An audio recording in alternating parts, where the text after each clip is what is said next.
The moonlight shrouded the trees of the old forest in a cold blanket. It fell through the foliage of the century, old oaks to the ground, sparingly illuminating the maze of shrubs, and sank into the swamp, scattering in its wake millions of sparkling shards. Somewhere nearby, an owl oohed. The forest lived a nightlife and breathed noisily like an old man abandoned alone by neglectful relatives. A flock of fireflies, stirred up by a gust of light breeze, soared into the sky, and the light they emitted mingled with the light of the distant cold stars. The owl was silent, listening to the rustles that suddenly appeared from the side of the path, which was slightly visible in the night darkness. An elderly woman, hunched under the weight of her years, was walking home, rustling the hem of her long skirt. She walked slowly but confidently. It seemed that not a single blade of grass bowed under the feet of the old woman. She seemed to float in the light of the moon, or floated trying her best not to disturb the peace of the night inhabitants. Only the old owl caught sight of her and was silent, respectfully bowing its head in greeting. She held a staff in her hand, but she did not lean on it, but used it as if to disperse the night fog that tangled under her feet and made it difficult to walk, like a good old dog. The fog playfully rubbed against her master's feet, occasionally bouncing away, but immediately coming back. The hut, old and black, appeared ahead. It was propped up by a tall pine tree and seemed to be joined to it or embraced by it. The woman silently approached the shrunken porch and disappeared into the darkness. Just then, a light came on in the tiny window. The man gasped at the sudden wave of pain and clenched his teeth. It was hard to walk. Every movement echoed in his mangled leg, but he struggled through the thorny shrubbery, groaning. The morning dew settled heavily on his clothes, making him uncomfortable. The night was slowly leaving the forest, retreating into the dark thicket, like a hunted animal looking for a sheltered corner where it could wait out the day.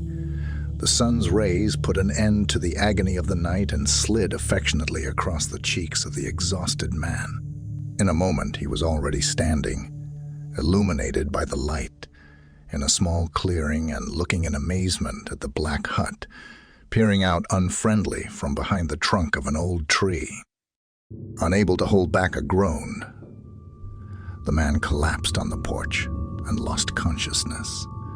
The warmth slowly but persistently penetrated his stiffened limbs and revitalized his exhausted body. The man overcame his drowsiness and raised himself on his elbows and looked around.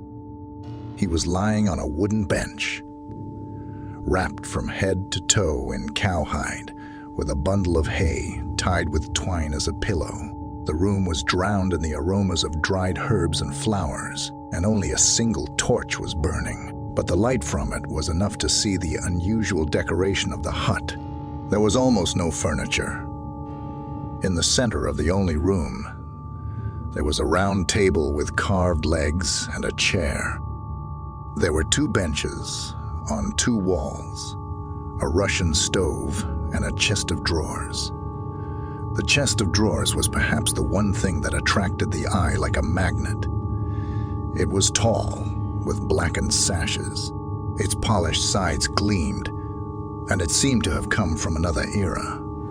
Inside, you could see all sorts of jars, bottles, boxes. One could only guess at the contents of this mysterious, dusty, cobwebbed collection. Garlands of dried plants entangled the space under the ceiling like a spider's web. The pain in his leg came back to him with a wrong move, and the man pulled off the hide that had served as a blanket. From ankle to knee, his leg was wrapped in a thin gauze cloth and emitted a not entirely pleasant odor. Traces of the drug had spread a greenish stain across the cloth, but there was no blood.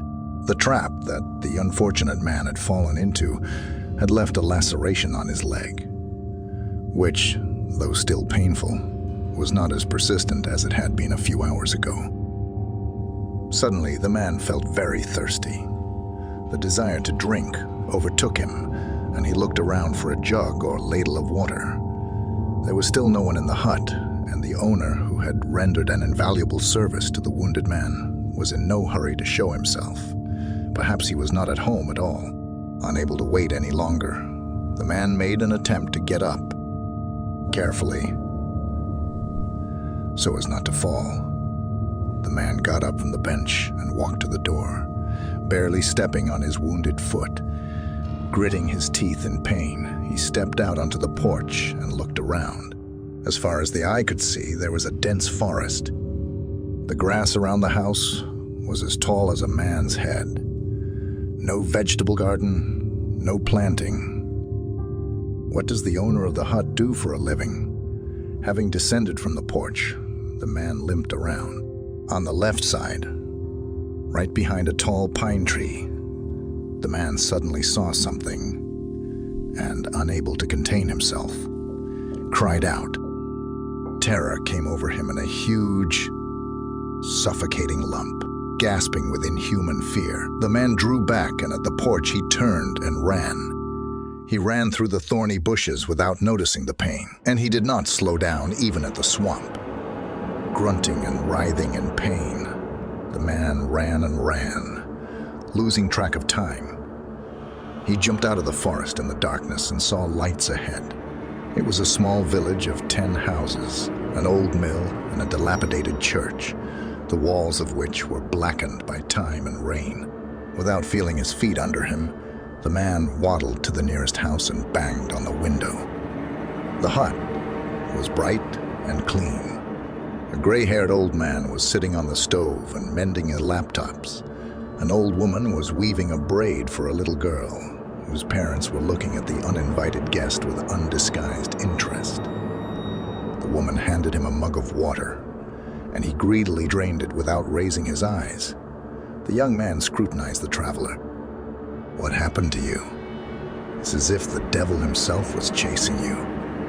"Maybe he was," the man said after a breath, "but the devil was a woman, an old witch." The grandfather, who had been sitting on the stove, suddenly put aside his work and got down. "Let's go out of the house.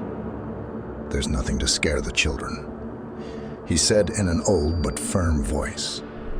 On the porch, the old man lit a cigarette and, looking towards the forest, said, "A witch, then?" "That's the one. A terrible woman." "What's so scary about her? A tail, horns, horse hooves?" "No. No. Is she dressed in filthy rags? Or naked?" "No. Riding on a puffin? Or maybe she turned into someone you saw?" No. "So why did you call the old woman a witch?" "I ran away from her like fire," grinned the grandfather. "And here's why. This woman, behind her hut, is killing young children. I saw it myself. I came to the pine tree, and behind it was a witch. She's on her knees with her child in her arms. She's not even breathing. And around her there are mounds and mounds, and crosses stuck, and lots of them, and all small, as if they were children's crosses. How many children she's killed? How many children she's killed? How many children she's killed?" The man sobbed and took hold of his heart and fell silent. The grandfather carefully put out his cigarette and said sadly, "Crosses means. Interesting. You tell me. Where is it seen that the power of demons buried people and even put crosses on their graves? And since when does it heal travelers' wounds?" The man looked at his bandaged leg and shrugged his shoulders. "Do you know who lives in the forest?" "You don't know? I'll tell you. There was a woman in our village half a century ago. Her name was Praskovia, an ordinary, unremarkable woman. Her husband died in the war, and God didn't give her any children. She was fond of herbs, collected useful roots and healing flowers in the forest. She helped her neighbors, took no money, and never refused anyone. And she was so good at healing that the whole neighborhood began to go to her. And one day, a woman came from the city. She collapsed at the feet of the herbalist and begged her to relieve her of the burden. She did, but not from her husband. She was afraid that her husband would find out and throw her and her child out of the house. She offered a lot of money, promised to take her to her town and make her life comfortable. But Praskovia refused her. "There's no reason," she said, "to take sin on your soul, such a cross to bear." So she threw the woman out as time passed. This story was forgotten. But one day the herbalist came to the doorstep and there was a baby lying on her porch, wrapped in a blanket, crying and crying. It had been dropped off, and a note with him. "Here's your cross for you." Praskovia nursed the baby for a long time, but all the same, he died. He couldn't bear the long journey. Then she took the baby and went into the woods with him. No one in the village ever saw her again. But in the woods, in the thickest part of the forest, a hut appeared. Those who passed by know that Praskovia lives there. They used to go to her, but she wouldn't accept them. She refused. Then the villagers became angry, who began to say what they wanted. And then they started a rumor that she was stealing and destroying children. But in fact, the women themselves carry the children to her. Some alive, some sick, some dead. Those who don't need a child, they take it to the forest, and she nurses it back to health. Those who survived, she brings back to the village, and those who couldn't cope with the disease, she buries them in the forest. She raised a lot of children. Their families are here and all over the neighborhood. I'm one of them. My mother, a sinner, gave birth to me and took me to the forest.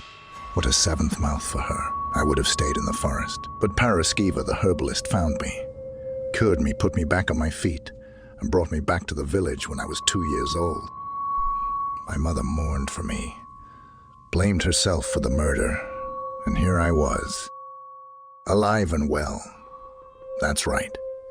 Even dead people have been brought to the forest. Some snake strangles a newborn baby and carries it into the forest, into the swamp to drown it.